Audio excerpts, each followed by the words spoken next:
¿Es trágica la vida del artista? Bueno, la vida del artista es dura, porque es una vida que tienes que estar dedicado pues todo el tiempo posible. Incluso estando dedicado todo el tiempo posible, a veces no salen las cosas como uno quiere. Entonces tiene que seguir trabajando. Sobre todo es dura, ¿no? No solamente es el talento, sino que hay toneladas de trabajo detrás, ¿no? Sí, además es lo que menos se ve, ¿no? La gente cree que el arte flamenco, como en mi caso, por ejemplo, la gente piensa que es llevarlo en la sangre o haber nacido en una familia, ¿no?, de flamenco. Y no se ve ese trabajo de toda una vida que hay detrás, a ser aficionado al flamenco en general, físicamente, bailar, cuidarte, no salir cuando te apetece, no comer lo que te apetece, no beber lo que te apetece, estar al día con lo que está pasando también, pero al mismo tiempo no imitar o no copiar nada, sino tratar de buscar tu personalidad. Todo eso es un trabajo que además no cesa nunca, ¿no? Que es un aprendizaje eterno, por eso digo que es muy duro. Hombre, no podemos negar que a ti te viene también en los genes, ¿no? Te corre Sí, en la sangre. claro. Lo que pasa es que cuando se junta esa predisposición con ese trabajo incansable, pues sale un fenómeno, ¿no? Bueno, yo creo que es una suerte muy grande nacer en una familia como en la que yo nací, ¿no? Mi abuelo Farruco, mi madre, mi padre, ¿no? Una familia pues generalmente de artistas, ¿no? Pero sí, yo creo muchísimo en el trabajo porque, por ejemplo, mi abuelo Farruco tuvo 11 nietos, de los cuales bailamos 3 o 4. Fíjate, no, bueno, no tanto, bueno, un tercio más o menos. Por eso digo que yo creo más en el trabajo, aunque sí es verdad que cuando uno nace, no sé, con una forma de sentir, una forma de ver la vida, una sensibilidad, ahí tienes algo, tienes como una ventaja quizá que te hace pues comunicarte mejor con la música, con la transmisión a los demás. Pero si eso no se trabaja, no se desarrolla, y si no se desarrolla, no se hace grande y no se puede llamar artista a alguien que por el simple hecho de tener una sensibilidad eh, te lo haga pasar bien un rato, ¿no? Lo de ser un artista hoy se ha convertido en ser un profesional y además tener muchísimo conocimiento para poder ofrecer un espectáculo como el que el público merece, ¿no? Casi como un atleta de élite, ¿no? Sí, nosotros sí, los bailadores somos como deportistas de élite, además tenemos que tener los mismos cuidados, porque si no tienes esa preparación, ese descanso, esos estiramientos, esa práctica y vas cogiendo ese equilibrio, esa forma física, esa coordinación, pues no puedes luego bailar, porque nada más la presión del escenario, de los nervios o incluso la energía de los demás músicos ya te restan la mitad de tu energía, por lo tanto tienes que estar muy fuerte. Fíjate, eso que comentas, ¿eh? O sea, que tú nada más que para aguantar la presión de un gran evento, Sí, ahí hay que entrenar, ¿eh? mucho y quitarse de mi vera unos cuantos días porque no hay que me aguante.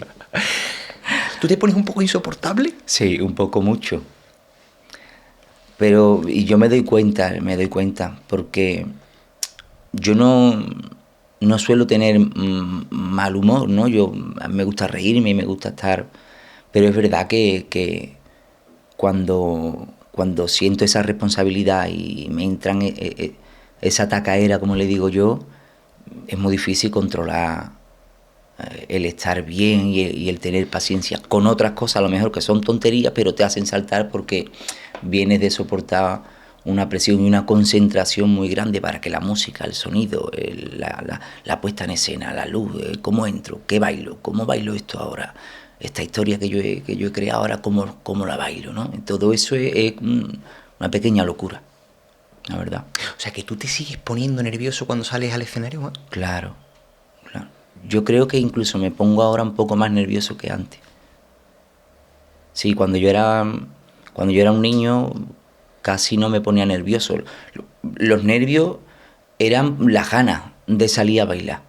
y a mostrar lo que yo estaba aprendiendo, estaba Claro. ensayando. La ilusión. Claro, ahora es nervios de verdad, de responsabilidad, de decir, Dios mío, ayúdame a ver por lo menos que esté medio bien, que la gente por lo menos lo pase bien y que yo pueda terminar sin la sensación de que en cualquier momento me voy a tener que ir para la casa Qué y barbaridad. acostarme y taparme la cabeza, sí, la verdad que sí. Porque las expectativas de la gente son tremendas. Claro, yo creo que yo por eso nunca he sido mucho de pensar en lo que haya podido conseguir a través de mi trabajo, o en lo que diga la gente, o en las críticas. Yo siempre trato de no mirar hacia ese lado, porque es eso, porque luego, sin querer, te pones a pensar, la cabeza da vuelta y dices, hay un montón de gente ahí que además ha llenado el teatro, gracias a Dios, con un montón de tiempo de antelación, un teatro importante, y la expectativa, claro, eso lo sientes, tú sabes que tú vas a llegar ahí y con cualquier mínimo detalle, puede que te digan ole, pero también cualquier mínimo fallo te puede dejar desconcentrado Qué mucho barbaridad. tiempo. Entonces, claro, esa presión no es fácil soportarla. Por eso decía antes que no es solo un trabajo físico, sino también psíquico y psicológico y de filosofía y espiritual, incluso diría, porque uno cuando sale al escenario, pues parece que como que se tira ahí a ver lo que hace ese momento con uno mismo. Entonces, tienes que respirar muy hondo. Eso ahora, con la madurez. Sí. Pero, ¿cuándo fue la primera vez que tú te subiste a un escenario? Yo no me acuerdo. Yo no lo recuerdo. Mi gente siempre me ha contado que yo desde niño, desde que no andaba bien, yo siempre recuerdo a mi madre decir que una frase decía, este niño aprendió a bailar antes que andar. Y era porque yo no andaba bien todavía, pero por lo que se ve hacía algunos movimientos a compás, como que entendía el compás desde niño. Yo siempre he creído que ha sido una exageración de mi madre. Pero luego cuando yo he tenido hermanos y he tenido niños, me he dado cuenta que el que tiene sentido del ritmo es verdad que se le ve desde muy pequeño. O sea, que tú te movías siguiendo un tempo. Yo seguía el tempo, el compás, y por lo visto cambiaba. Mi abuelo Farruko estaba dando clases y a sus alumnos, y yo estaba allí pues con un año, no tenía el año porque no andaba, y yo empecé a andar con un añito más o menos, según mi madre. Y yo pues hacía compás, o sea, decía que tocaba las palmas al tiempo que estaban los demás bailando. Entonces por ahí se dieron cuenta mi gente que a mí me gustaba, que a mí me llamaba la atención y que yo tenía a lo mejor una conexión con la música, ¿no? Y eso después lo explotaste, te ayudó tu abuelo Farruko. Claro, yo recuerdo que yo cuando tengo 5 años hago un viaje con mis padres, porque no tenían con quién dejarme, y me fui con ellos, ¿no? Mi padre con Juan el Moreno y con la Farruca, a Estados Unidos, ¿no? Con un espectáculo que se llamaba Flamenco Puro, donde iban pues los mejores de la época, ¿no? Estaba Manuela Carrasco, estaba mi abuelo Farruco, aparte de mi familia, la Faraona, mi padre, Arcante Ibar Boquerón, el tío Enrique el Extremeño, Chocolate, Fernanda Utrera, los mejores, Arbaile, Angelita Vargas, el Guito, los bien casados, bueno, lo mejor de lo mejor, los Habichuelas, la guitarra, era algo que yo creo que sería imposible reunir en estos tiempos. Entonces yo me pego 2 o 3 meses con ellos de gira, y ahí me enamoro yo del flamenco verdaderamente. Ahí tengo yo unos 5 años, sí. Y una vez mi abuelo me dice que si yo quiero bailar, si quiero salir a bailar con él, y yo empecé a salir a bailar en los fines de fiesta, hasta que un día, de tanto ver las actuaciones, me aprendí el taranto más o menos, ¿no? A mi manera. El taranto que hacía mi abuelo Farruco. Entonces yo un día le dije que yo quería ya bailar, pero como por taranto, no en el fin de fiesta como algo. Y eso es lo que dice la gente de que yo debuté en Broadway con 5 años. Fue fue por eso. Además en Broadway, ¿eh? Sí. O sea, que estamos hablando... Es que yo creo que hay gente que está tocada por una varita. Tú claramente eres uno de ellos. Que no es óbice para que después hayas tenido que trabajarlo y mantener ese talento y acrecentarlo, ¿no? Bueno, yo eso de tocado con la varita es que no he pensado nunca en esas cosas. Es verdad que yo cuando escucho cantar a alguien o veo bailar o escucho tocar de una forma especial, es verdad que también pienso que ha nacido con algo, como decía antes, con una sensibilidad, no lo sé, ¿no? El duende. Puede ser, ¿no? Pero yo siempre diré que cuando tú te enamoras de alguien o de algo, luego pues es verdad que le dedicas toda una vida y se la dedicas además como se suele decir, en cuerpo y alma, ¿no? Eso sí me ha pasado a mí. A mí me ha costado mucho aprender. Yo no creo que haya sido el típico niño prodigio que era un fenómeno desde pequeño, ¿no? Porque yo era súper tímido. Yo era muy tímido, entonces a mí me costaba. Yo no entendía las cosas y decía que sí. Y hasta que no me las volvían a explicar, yo no me enteraba. Yo no preguntaba cómo era aquello que no entendía, y menos a mi abuelo Farruco, al que yo le tenía un respeto increíble. Entonces a mí me ha costado mucho aprender. Lo que pasa que es verdad que es que yo no me canso de escuchar música, yo no me canso de aprender, yo no me canso de pensar, de escribir, de crear, de tocar el piano, aunque no sepa mucho, de tocar la guitarra, de leer, de ver otras cosas que me inspiran. Entonces yo no sé cuánto hay de cada cosa, no Claro. sé decírtelo. Pues fíjate, está muy bien que saques esto porque, claro, al final es que en tu caso, para ti casi que no es trabajo, porque estás tan enamorado, Sí. como has dicho, ¿no? Del arte, del flamenco, de la música, del baile, que el camino es la meta para ti. Claro, a mí yo no he pensado nunca en una meta. A mí no me gustan las metas. Si me gusta sentirme realizado, sentir que uno va caminando, eso sí, ¿no? Pero a mí siempre me ha gustado más el camino, ¿no? Siempre me ha gustado más el camino. Además, hay un filósofo que yo llevo leyendo desde chico que es Khalil Gibran, que decía que la tortuga puede hablar más del camino que la liebre. ¿Y tú eres una tortuga? Yo soy una tortuga en ese aspecto. A mí me gusta ir despacio y disfrutar de cada cosa, porque creo que eso se queda mucho más que cuando vas rápido y las cosas pasan. ¿Cuánto hay de tu abuelo cuando tú te subes al escenario? Bueno, no lo sé. Yo creo que siempre hay algo sobre todo de su enseñanza, ¿no? Él era una persona que, aunque, como él decía, era analfabeto, pero para mí era súper inteligente, súper sabio, porque había vivido una vida muy, muy, muy complicada y muy bonita también. Y entonces él era un hombre, pues, de estos sabios de la vida, ¿no? Que tenían una intuición, tenían algo, y te decían muchas veces unas cosas que yo incluso no las entendía cuando era un niño. Pero me alegro mucho que me enseñase así, de esa forma, hablándome, porque yo sigo cumpliendo años y todavía me sigue enseñando. Porque ahora es cuando yo voy entendiendo muchas cosas que no entendía antes, ¿no? Él no solamente me enseñaba a bailar con unos pasos, con unos movimientos, o repitiéndome muchas veces el mismo gesto. Él me decía, imagínate que estás durmiendo a un niño. Imagínate que estás caminando sobre el agua. Imagínate que estás hundiéndote en la tierra. Imagínate que estás volando. Imagínate, todo era imaginación, todo era una fantasía.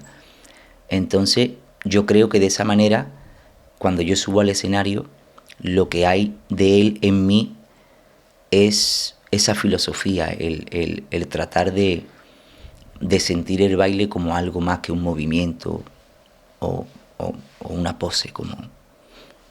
como hay también una parte de ello en el baile, ¿no? Más una emoción que una técnica, ¿no? Sí, porque la técnica yo siempre he pensado que es muy, muy necesaria, que es como las palabras, ¿no? Tú tienes un sentimiento muy bonito, pero si no tienes las palabras no lo puedes expresar de la misma manera, ¿no? Es verdad, claro. Pero a veces las palabras se dicen, pero no cuentan el sentimiento, ¿no? Y llega otro y te da un abrazo y te lo ha dicho todo. Entonces, como eso es tan relativo, yo siempre trato de encontrar ese equilibrio y que las palabras estén al servicio del sentimiento. ¿Hay falta de sensibilidad hoy en día en el flamenco? Bueno, yo no soy quien para decir eso, pero sí me gustaría encontrar un poquito más de sensibilidad y un poquito más de verdad para seguir aprendiendo, ¿no? Porque yo me inspiro pues en todos los artistas que yo veo y que yo admiro. Y es verdad que quizás por los tiempos que corren, por el exceso de información, pues nos estamos un poco olvidando de la formación, y la formación es importante en todos los aspectos, ¿no? Es verdad que esa sensibilidad muchas veces es necesaria porque técnicamente tú le puedes dedicar muchísimo tiempo y se ve el avance en ti, ¿no? Pero la evolución en sí no debería ser solamente moverse mejor, moverse más rápido o golpear más fuerte, ¿no? La evolución creo que también consiste en saber utilizar lo que tienes, lo que eres, para lo más importante, que al final es sentir y transmitir el sentimiento. Por eso a veces yo pienso que las prisas y el pensar demasiado en el resultado final o qué vamos a conseguir con este determinado espectáculo, este mensaje, creo que eso en realidad está restando un poco de verdad y un poco de autenticidad al arte flamenco.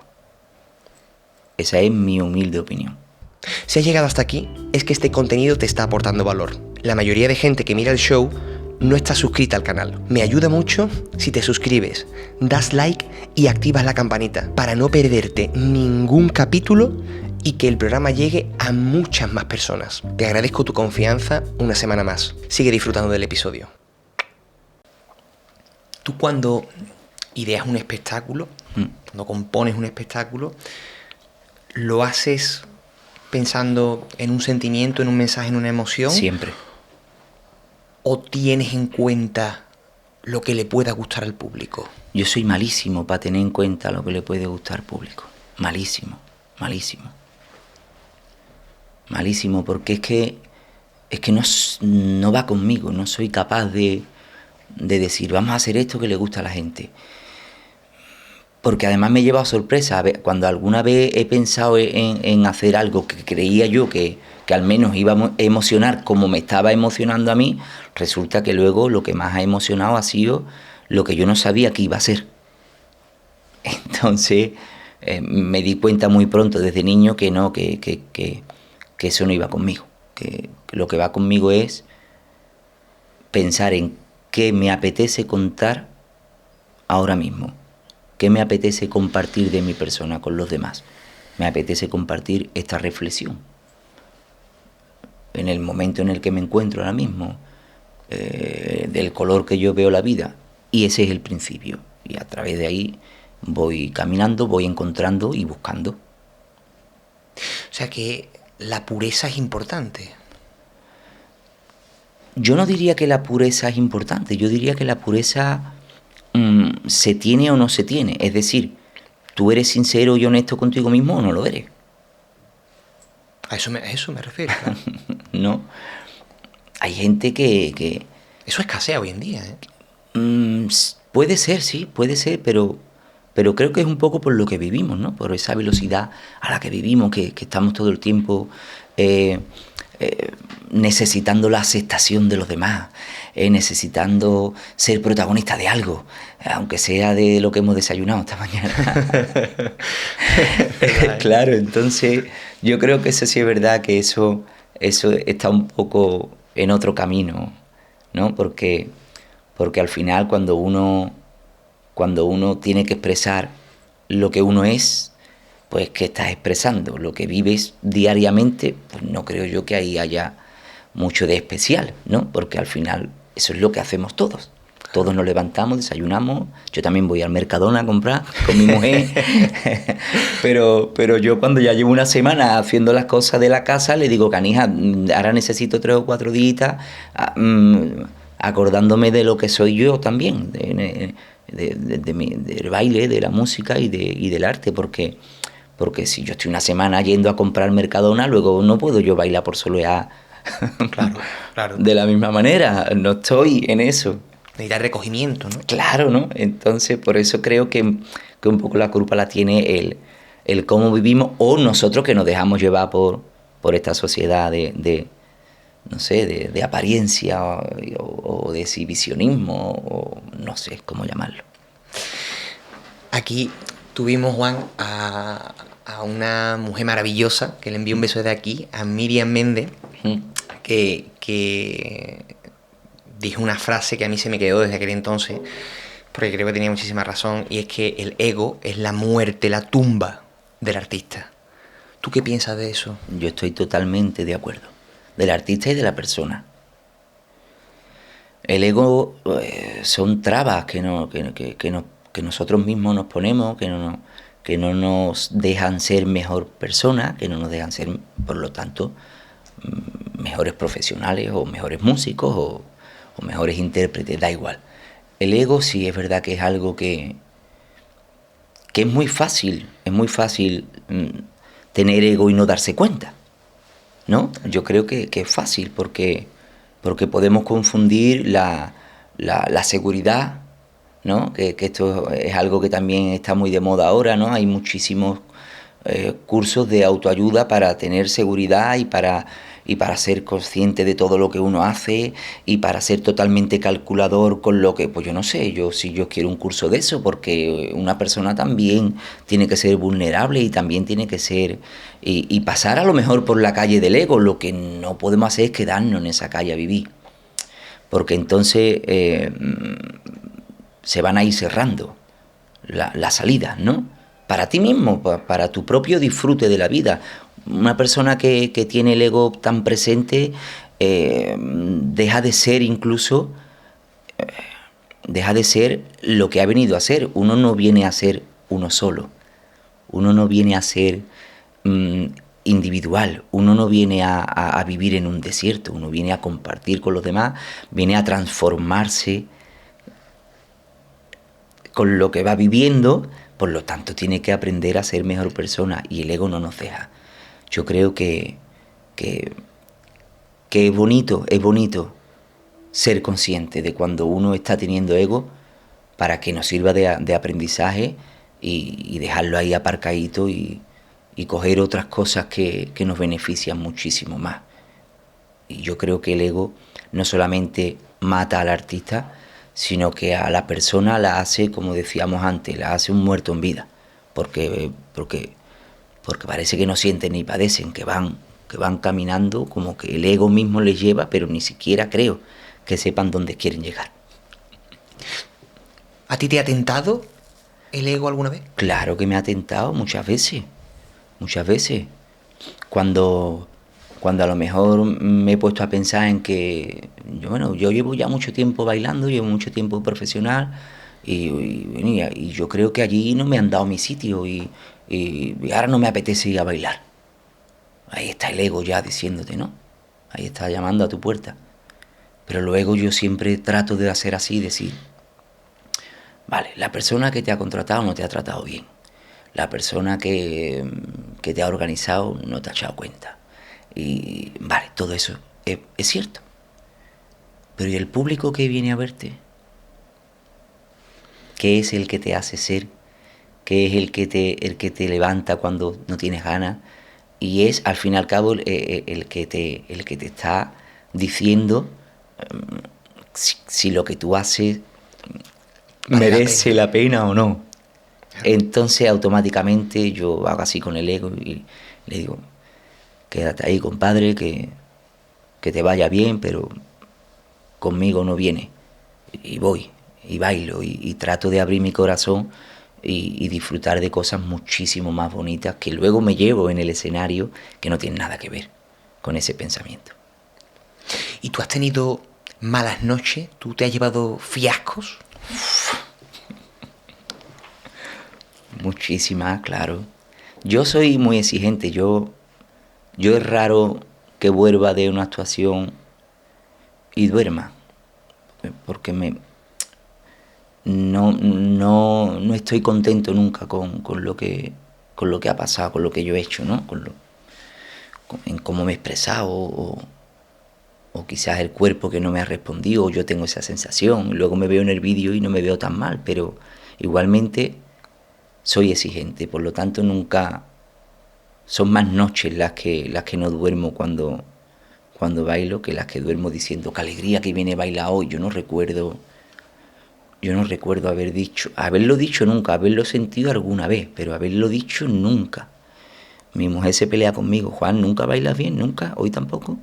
Yo qué sé, tengo siempre la sensación esa que me ha faltado algo, o que no me he expresado quizás con la verdad que merecía, ¿no? No sé. ¿No estás satisfecho? Muy pocas veces. Muy pocas veces. Es verdad que cuando hay una actuación bonita donde todos los músicos y toda mi gente nos hemos unido y hemos sido un mismo corazón, ahí sí me voy con la sensación de decir, oye, qué alegría, ¿no? Qué bien nos lo hemos pasado hoy, ¿no? No es la sensación de que yo lo he hecho muy bien, sino de que hemos estado en comunión. Eso sí me pasa también, ¿no? Pero particularmente me cuesta muchísimo. Un precio alto a pagar, ¿eh?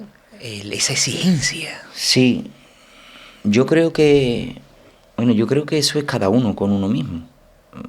Uno se marca su propia exigencia, y después sabe las consecuencias, porque yo sé cuáles son las consecuencias. Porque esa exigencia no solamente me hace trabajar más duro, que me viene bien, sino que me hace desmotivarme muchísimo muchas veces, que eso no me viene bien. Claro. Entonces es uno mismo que tiene que ir no luchando, pero sí tratando de llevarse bien con ese otro yo, para que tampoco se vuelva tu dolor de cabeza, ¿no? Fíjate que es paradójico que de forma indiscutible grandísimos artistas como sí. Eres tú, por ejemplo, pero me recuerda grande, 1,70, que tampoco te creas. Con el sombrero, 1,70. Me recuerda también a lo que decía Diego del Morao, que él decía que tenía una relación de amor-odio con la guitarra, porque claro, era lo que más le hacía sufrir, pero a la vez lo único que podía quitarle ese sufrimiento. Es así. ¿Te pasa a ti lo mismo con el baile? Exactamente igual.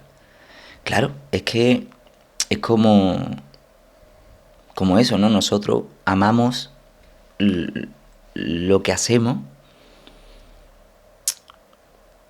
pero es una parte de nuestra persona que también muchas veces nos juega en contra. Por eso es una relación de amor-odio, porque no siempre controlamos esas dos personas para que vayan en equilibrio. O sea, a mí me gustaría muchas veces olvidarme de ser el Juan, o olvidarme de ser Farruquito, ¿no? Porque me apetece ser en ese momento otra cosa. Pero no siempre uno puede. Al final uno sale a la calle a comprar pan siendo el Juan, y no puede salir con malos pelos, porque de buena primera te dice perdona, ¿te puedes echar una foto conmigo? Y ya te está recordando que no puedes salir despeinado a comprar pan. O descalzo. Me encantaría salir descalzo por la calle. Pero eso es un precio muy alto también, ¿eh? Claro. O sea, claro, tú tienes que estar siempre aparente. Por eso estoy casi siempre en mi casa. Claro, tío. No, pero es difícil. Yo sé que a todo el mundo esto no le no, no sé, No le resuena. Claro, ¿no? Porque... No lo entiende. Porque hay gente, incluso yo conozco a compañeros míos, que digo, qué alegría, hijo. Qué alegría, que salen siempre y siempre piensan en quiénes son, siempre lo tienen presente, quiénes son, ¿no? Y yo digo, qué alegría. Dios mío, y a mí se me olvida, me tiene que recordar muchas veces mi gente, oye, Juan, no hagas esto. Por ejemplo, con mis niños, que cuando eran más chicos, yo me ponía a jugar con ellos, me tiraba al suelo a jugar y me decía a mi mujer, Juan, estate quieto, no juegues más con el niño en el suelo, que el de ahí te está grabando. Yo esas cosas muchas veces me cuesta.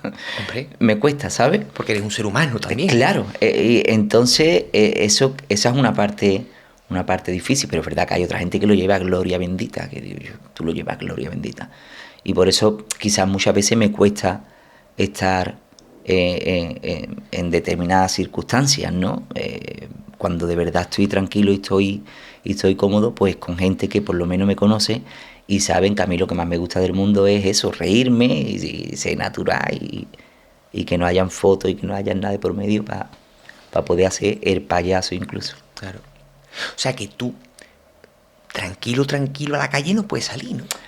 Bueno, yo sí puedo salir porque tampoco es que yo sea tan conocido como para eso, pero es una sensación más personal de uno, ¿no? Tú te sientes observado. Claro, ¿no? Y más sobre todo hoy día, ¿no? Con esto de los móviles que estás comiendo y cuando te das cuenta... Te están... Claro, ¿no? Pero tiene un churrete aquí. Dice, claro, no, estoy comiendo por lo normal, ¿no? Pues límpiate y ya está. Pero sí es verdad que eso también va un poco con mi personalidad. Yo, como te decía antes, yo creo que esa timidez a mí del todo no se me ha quitado. Es lo que yo creo, ¿no? ¿Merece la pena la fama? La fama no. A mí me encantaría dedicarme a lo que me dedico y que no me conociera nadie por la calle. Pero después te pones a pensar y dices, pero la parte buena de la fama es el cariño de la gente. Eso yo no lo cambiaba. Claro. Porque cuando la gente te conoce y se vienen para ti y te tocan las manos y te dan un abrazo y te dicen, ay, si yo parece que te quiero de tanto verte, parece que te conozco y eso es verdad que... Qué fuerte, ¿eh? Eso es muy bonito. Entonces, esa parte por ese lado, pues, uno dice, bueno, pues la fama es necesaria también, ¿no? Fíjate que absolutamente todo tiene su cara y su cruz. Siempre. Yo creo que hay gente que a lo mejor te ve a ti, ve a grandes artistas, grandes personajes, y se pensarán que, fíjate, esta persona llegó al zen, al sumum, no tiene problema, todo le va bien, pero todo tiene un precio en la vida, ¿eh? Claro, somos personas. Es que eso es quizá lo más desacertado, se dice, ¿no? Que tiene el ser artista, que la gente se olvida de que eres una persona. Claro. Que tienes un mal día, que puedes estar malo. Se cree que eres el personaje siempre. Claro. Porque Juan es distinto de Farruquito. Claro, eso es lo único que yo creo que a todos los artistas algunas veces nos gustaría que comprendiesen los demás, ¿no? Que somos personas. Sobre todas las cosas, ante todas las cosas y por siempre y para siempre, lo primero que tiene que prevalecer es la persona además, ¿no? Entonces, el mundo de la fama también lo ha pintado de una manera que ya la sociedad a veces no es capaz de verte como tal. Tú dices que eres muy exigente, Juan. Tu régimen de entrenamiento, ¿cómo es? ¿Cómo es un día en la vida de Juan? Bueno, yo no es que sea muy de rutina, ¿no? No me gustan las rutinas porque me aburro mucho de la rutina. Si siempre hago lo mismo, me aburro. Pero sí me gusta la constancia. O sea, me gusta estar todos los días dedicándole un ratito a lo que es mi profesión, ¿no? Y lo hago, pues ya antes lo hacía un poco más, de una forma un poco más ordenada, pero últimamente lo hago un poco más como me apetece. Me apetece llegar al estudio, encender y tocar la guitarra. Como calentamiento, como para concentrarme. Luego me apetece cantar o escribir lo que lo que he estado pensando toda la noche que no me ha dejado dormir, por ejemplo.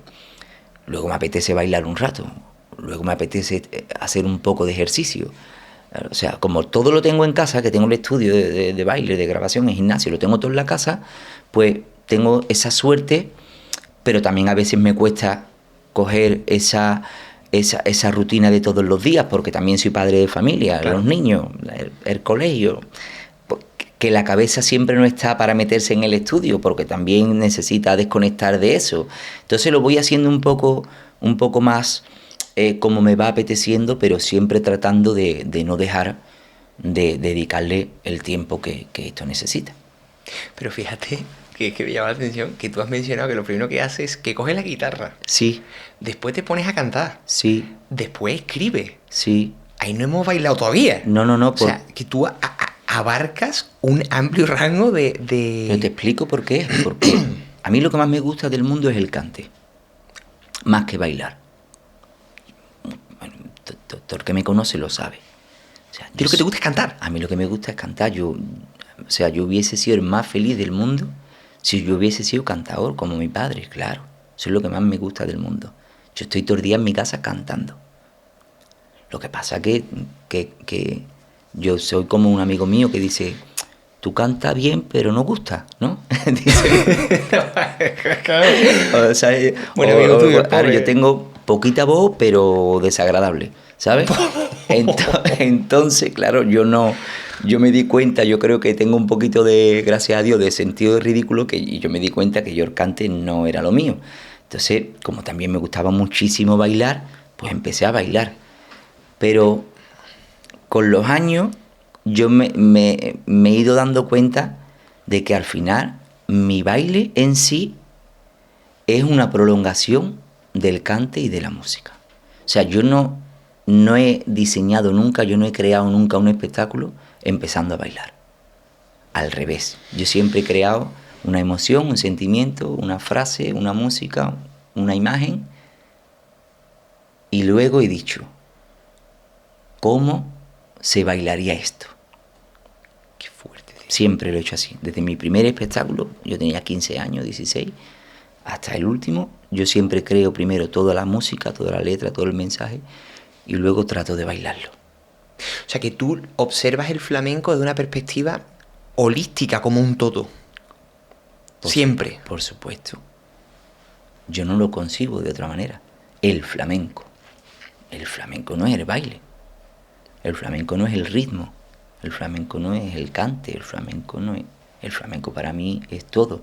El flamenco tiene un misterio que no tienen otras culturas, diría yo, o otras músicas, ¿no? O otras danzas. Y es que tú puedes ser flamenco sin cantar, sin bailar y sin tocar. Eso no pasa en ¿Y eso cómo es, Juan? ¿Cómo se puede hacer? Porque el flamenco no es un baile ni un cante, para mi punto de vista. El flamenco es una manera de ser, una manera de sentir, una manera de vivir. El flamenco, humildemente y con todo el respeto del mundo, el flamenco para mí es la expresión del pueblo gitano. Claro. Cómo eran, o cómo son, o cómo seguimos siendo los gitanos, ese es el origen. Por eso hay cantadores que, aunque sean de Cataluña, a la hora de cantar por soleá dicen a la mare de mi arma. Claro. ¿Por qué la mare de mi arma? Porque así es como habla el gitano andaluz, que empieza a expresarse y a decir así somos, y así cantamos nuestras penas o bailamos nuestras alegrías. ¿Y tú crees que se puede ser flamenco sin ser gitano? Totalmente. Claro que sí, porque es una forma, es una filosofía. O sea, el ser flamenco, aunque el origen sea el pueblo gitano, dentro del mismo pueblo gitano, que además nosotros hemos sido nómadas siempre, nos hemos ido encontrando en el camino con toda la humanidad. ¿Quiénes hay más flamenco que los que se han encontrado en el camino y se han hecho hermanos? Claro. ¿Hay algo más flamenco que eso, que sea tu compañero del camino? O sea que, claro que sí, por supuesto. Otra cosa que me llama la atención, Juan, es, hemos hablado que antes que después de un espectáculo rara vez duermes. Sí. Dice. ¿Cómo, ¿Cómo son tus emociones desde que preparas ese espectáculo hasta que lo ejecutas? Y sobre todo, ¿cómo te bajas después para que no te dé un ataque de ansiedad? Eso es lo difícil. Lo difícil es controlar esas emociones, porque son muchísimas, ¿no? La emoción de hacerlo bien, la emoción de que lo pasemos bien, para que el público lo pase bien con nosotros, la emoción de la responsabilidad de mostrar algo nuevo, Algo nuevo. Claro, de no tener la sensación de estoy mostrando lo mismo, no bailando lo mismo, sino mostrando lo mismo, estoy dando el mismo mensaje, porque el baile es muy sacrificado en ese aspecto. Con el cante, con la canción, con la letra, puedes contar muchas cosas. Con la danza es más difícil. Aunque luego resulta que la gente a veces entiende mejor la danza que el cante, pero para nosotros la sensación siempre es, ¿nos estarán entendiendo? ¿Estará llegando el mensaje? Entonces son tantísimas emociones que cuando llega la hora de llegar a la casa y de relajarme, pues aparte de que me tengo que dar una ducha de un buen rato, relajarme, estirar, respirar, sobre todo respirar. Respirar, ¿eh? Sí, me pongo música relajante, a ver, casi siempre, o algunas alabanzas de Dios o música clásica que me relaje. Pongo a Chopin o me pongo a Bach o me pongo a Ludovico, a Paz Metheny, otra música que no tiene nada que ver con el flamenco. Empiezo a respirar y a pensar, a dar gracias a Dios siempre. Y a lo mejor cuando pasan 2-3 horas, fíjate, empiezo a relajarme poco a poco. Trato de ver una película, algo que no tenga nada que ver con lo que me ha pasado. O sea, desconectar, intentar cambiar tu entorno, intentar ese contraste. Claro, mis niños y mi mujer, que está en la casa con ellos,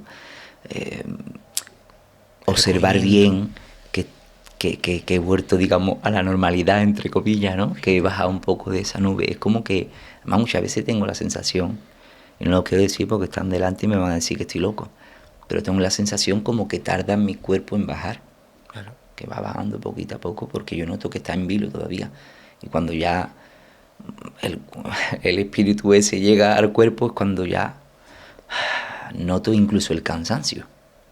El cansancio lo noto varias horas después. En el momento en lo que tengo una tensión muy grande. O sea, ¿tú entras en una especie de trance cuando sales al escenario? Sí. Sí. Yo creo que sí. A lo mejor no siempre. Porque hay veces que hay algunas actuaciones que lo que te tienen es pendiente de algo que ha fallado, de que estés bien o de que no, y estás más concentrado en pensar lo que está pasando que en dejarte llevar. Pero cuando te dejas llevar, sí, porque además yo lo noto porque no me acuerdo de lo que he bailado, de lo que he hecho. Mis músicos, mi gente me dicen, yo has visto el detalle ese, que cuando tú has cogido la vuelta esa, el silencio, la escobilla, o el momento que te has parado, o que yo he cogido, y yo hago así, me pongo a mirar, y digo, yo no me acuerdo de nada.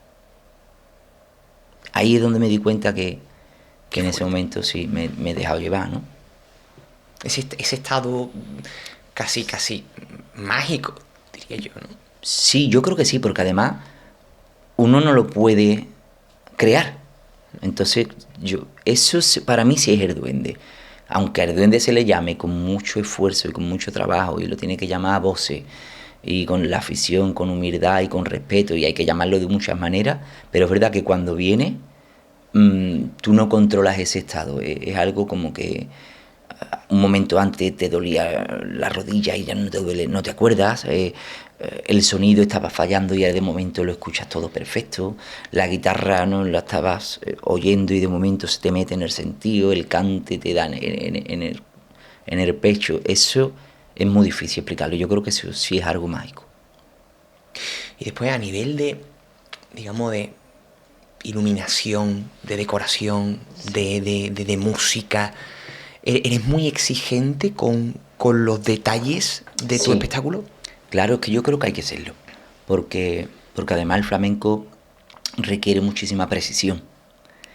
Precisión, ¿eh? Claro, si tú haces un remate y en ese remate no está el cambio de luz, no está el cambio de escena, no está el cambio de clima, de energía, de sonido, de expresión, puede parecer todo el tiempo lo mismo, ¿no? Entonces yo en eso sí soy muy exigente. Los cambios de luces, los cambios de escena tienen que ser todos a una. La Sí, luz tiene que bailar con nosotros y sí, tiene claro, que bailar, ¿eh? claro, si la luz no baila con nosotros, o no canta o no toca, la luz que solo ilumina deslumbra más que alumbra. Aquí no hay nada al azar. El azar es lo que Dios quiere hacer con nosotros en ese momento y te hace así y te echa algo que a la gente dice ole. Pero, pero nosotros, incluso cuando improvisamos, en la improvisación tenemos todos los corazones ahí en un mismo latir. Si no, la improvisación podría ser una pelea. Pelea total, Claro, vamos. claro. ¿Cuál ha sido tu noche más mágica? No lo sé. Gracias a Dios he tenido unas cuantas. No podría decirte una sola. No podría decirte. Porque he tenido noche en Sevilla, en el Maestranza, que además me acuerdo que fue con el espectáculo Pina Sendá. Y recuerdo que salía a escena y yo salía caminando de un lateral al otro. Iba sonando una música medio clásica, medio flamenca, inspirada en Bach, por cierto. Y lo único que yo hacía era dirigirme hacia un pequeño altar improvisado con una vela y una mesa de madera, que era como un sitio donde yo iba a encontrarme conmigo mismo, donde yo iba a reflexionar y a dar gracias a la vida, ¿no?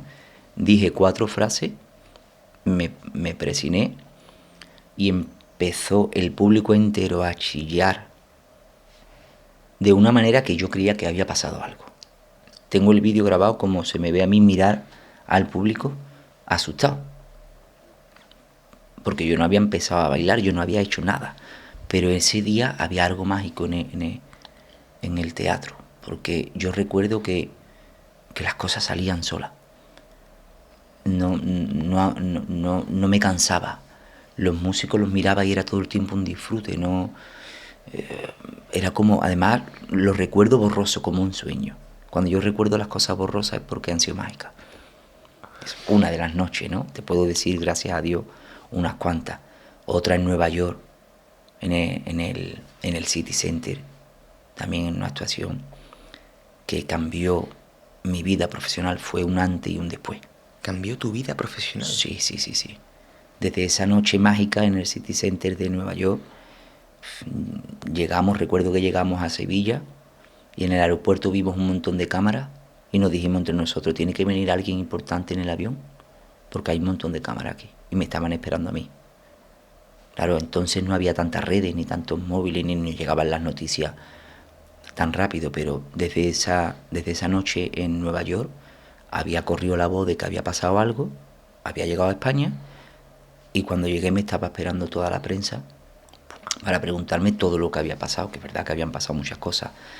Diseñadores de moda vinieron a conocerme, fotógrafos tan importantes como Richard Avedon quiso fotografiarme, Antonio Banderas me invitó a su casa, todo fue por esa noche. Hostia, tío. Sí.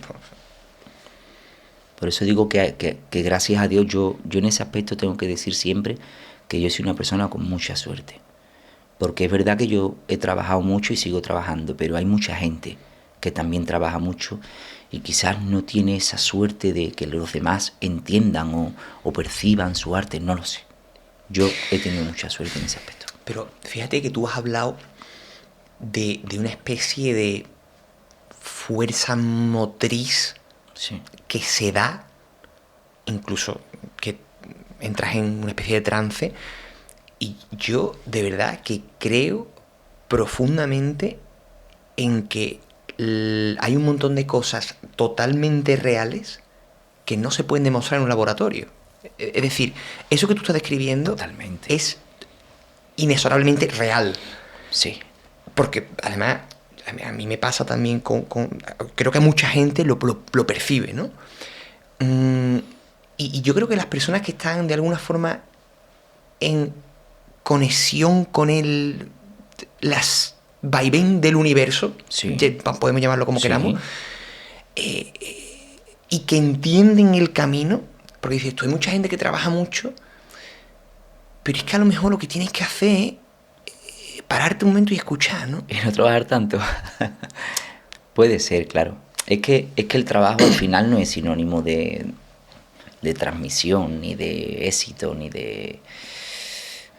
Porque además hasta el éxito es tan relativo. El éxito para uno es llegar al sitio, para mí es el camino, y para el otro el éxito es levantarse por la mañana. Entonces, es verdad que tiene mucho que ver con eso que tú dices, con la conexión que cada uno tenga con el universo, con la vida, con Dios. Da igual cómo lo llamemos. Yo no me considero nadie para ponerle nombre a eso que está por encima de nosotros, que para mí es Dios, ¿no? ¿Cómo te lo explicaría? Creo que no somos tan importantes ni somos tan grandes. Somos muy diminutos y somos una mota de polvo en el universo. Pero esa mota de polvo forma parte también del mismo universo. Por lo tanto, si creemos que somos grandes, físicamente, materialmente, poderosamente, desde un punto de vista físico, científico, vamos a ir menguando cada vez más. En cambio, si tenemos la sensación de ser una gran mota de polvo que forma parte de un gran universo, de una forma espiritual, de una forma terrenal también, terrenal en el buen sentido, pero sobre todo espiritualmente, yo creo que el arte, la música, la belleza, las casualidades o las causalidades van a estar más cerca y nos van a abrazar de otra manera. Yo creo que también cada uno somos lo que generamos, creo. 100%, 100%. Yo creo que la vida es justa. Hay mucha gente que dice que no, pero yo en mi experiencia a largo plazo, yo también lo que tú das es lo que te es viene. lo que recibe. La gente tiene lo que se merece. Tenemos lo que nos merecemos, ¿no? A lo mejor no ahora, sí. A lo mejor no dentro de un año, pero dentro de 30 años tú vas a estar donde tienes que estar exactamente. Yo creo que sí. Yo creo que sí, porque además, al mismo tiempo y con la misma fuerza que yo creo en Dios, creo en las personas. Y creo en que cada uno también, con la ayuda de Dios, nos forjamos nuestro camino, ¿no? Como se suele decir, que la suerte te acompañe, ¿no? Sí, pero la suerte, para acompañarte, el camino lo tienes que hacer tú, ¿no? Si no, ¿a dónde te acompaña la suerte si tú estás parado? Claro. Entonces yo creo que sí, que es importante encontrar ese punto, ese equilibrio entre darnos o llenarnos de valores y de cosas bonitas personalmente, pero siempre teniendo presente en que al fin y al cabo todos esos valores son prestados, no son nuestros, son para compartirlos, son para vivirlos y son para dejar su energía aquí para que lo puedan disfrutar otros, como el arte. Dices tú que tú crees en Dios. Cuando hablas con Él, ¿qué le cuentas? Pues yo le cuento de todo, lo tendré, pero sobre todo le doy gracias, más que pedirle. Yo soy más de agradecer que de pedir, aunque también le pido. Pero soy más de agradecer porque cada vez que uno abre los ojos, te parece poco. Dios mío de mi vida, que yo me levanto por la mañana y hago así. Y digo, gracias Dios mío, y veo a mis niños y a mi mujer acostaditos, tranquilitos, para levantarlos para el colegio y están bien. Y muchas veces los toco y todo de madrugada para ver que respiran bien. Yo, yo tengo eso muy presente siempre, el darle gracias a Dios y a la vida, porque es lo mismo, ¿no? Dios y la vida es lo mismo. Dios está en nosotros también. No tenemos que esperar que Dios venga en un caballo a recogernos. Dios está en nosotros. Sí, verdaderamente. Es como cuando tú amas a alguien. Cuando tú amas a alguien, tú sientes que esa persona está dentro de ti y tú dentro de ella. Por lo tanto, es lo mismo, ¿no? Yo creo que es importante agradecer. Pero es verdad que yo a Dios, sobre todo lo que le cuento son mis inquietudes como persona, cómo puedo ser mejor persona, cómo puedo dar lo mejor de mí. Le pido, casi siempre le pido que me dé paciencia y que me dé calma. Eso sí es verdad, es lo que más le pido, lo tendré atacado de los nervios al pobrecito mío. Siempre le pido, dame paciencia, Dios mío, dame calma, dame tranquilidad, pero sobre todo para eso, para poder disfrutar más de la vida, no para otra cosa. ¿Tú estás en paz? Sí, gracias a Dios, sí. Gracias a Dios, a mi familia y a mis amigos. Porque en ese aspecto, aunque cada uno dicen que tenemos poquitos amigos y que el círculo es pequeñito, pero yo considero que soy bastante afortunado en familia y en gente que me quiere y a los que quiero. Por lo tanto, gracias a Dios y a ellos, vivo en paz. Que eso que tú dices, ¿no? El pedirle a Dios que me dé tranquilidad. Yo creo que, porque muchas veces decimos, yo quiero ser feliz, pero yo me conformo con estar tranquilo. Exacto. Porque ya eso es bastante. La ausencia de problemas y la ausencia de sentirse mal es la felicidad, ya.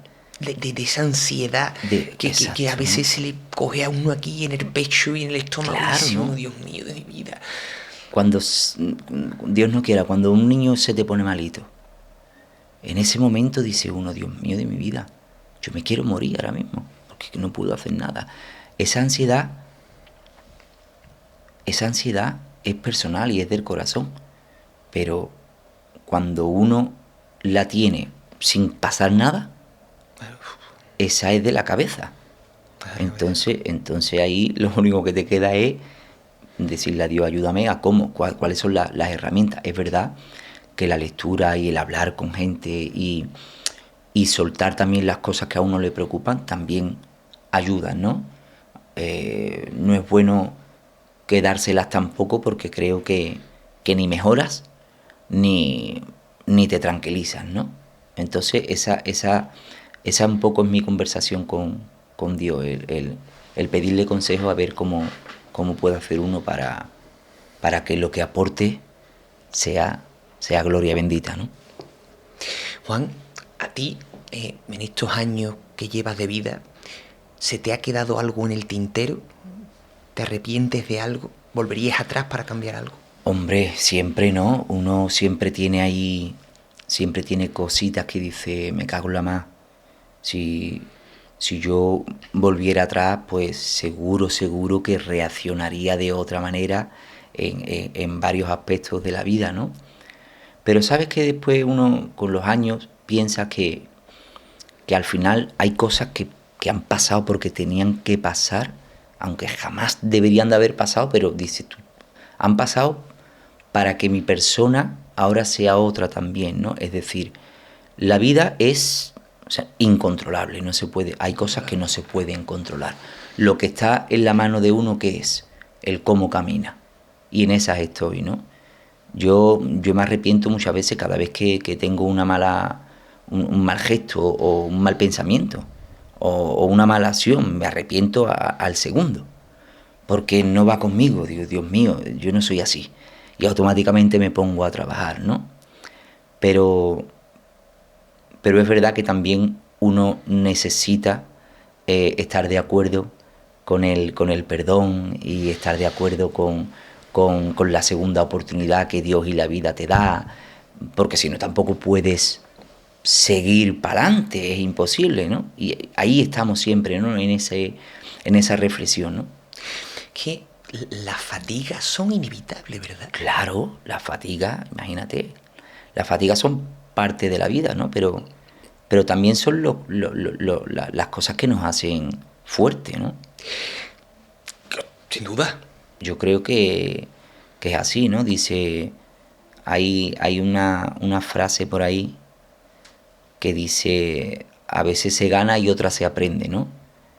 Yo he ganado mucho más como persona que como artista cuando me he sentido bien con mi persona que cuando he salido en todas las televisiones en un espectáculo. Bueno, eso está bien, forma parte, pero cuando yo de verdad me siento bien conmigo mismo es cuando yo he tenido un gesto que he visto que ha ayudado a otro y que le ha venido bien a los demás. Ahí es cuando yo soy feliz. Sí, señor, sí, señor. Juan, si tú tuvieras que bailar Sí. un palo por última vez en tu vida, ¿qué palo sería? ¿Y a quién se lo bailaría? Yo le bailaría por bulería a todos los niños del mundo. A los niños. Claro. Al futuro. Los niños son nuestro presente, no nuestro futuro solo. Los niños son nuestro presente. Porque si nosotros no luchamos para inculcarle esos valores, para dejarle un mundo mejor, para dejarle una tierra un poco más sana, para ayudarlos a ser fuertes y a conservar las tradiciones, su familia, sus amigos. Si nosotros no pensamos en los niños, nos estamos olvidando verdaderamente de nuestro origen, de lo que somos en realidad. Entonces, yo le bailaría por bulería porque los niños son la celebración más bonita de la vida. Y la última pregunta que te voy a hacer el día de hoy es, ¿cuál es el mejor consejo que te han dado? A mí el mejor consejo que me han dado es que trate de ser feliz. Pero siempre con los demás del brazo, para compartir la felicidad con los demás. No a costa de los demás, sino con ellos de la mano, con los que quieres y con los que te quieren. Tratar de disfrutar de la vida para llegar a la única meta que a mí me interesa, que es la de ser feliz. Juan, ¿qué te voy a decir? Quiero darte las gracias. Gracias a ti. Ha costado un par de veces, pero la tercera ha ido la vencida. Sí. Estoy muy contento de tenerte hoy aquí. Igualmente. Espero que hayas disfrutado y tío, todo un honor. Igualmente. Te doy la enhorabuena por el programa tan bonito que haces, por tu naturalidad, por los artistas que eliges, que creo que tienes sensibilidad y al fin y al cabo me da mucha alegría haberme sentado aquí con otro flamenco como tú. Ese es el mejor piropo que me podía decir, mi hermano.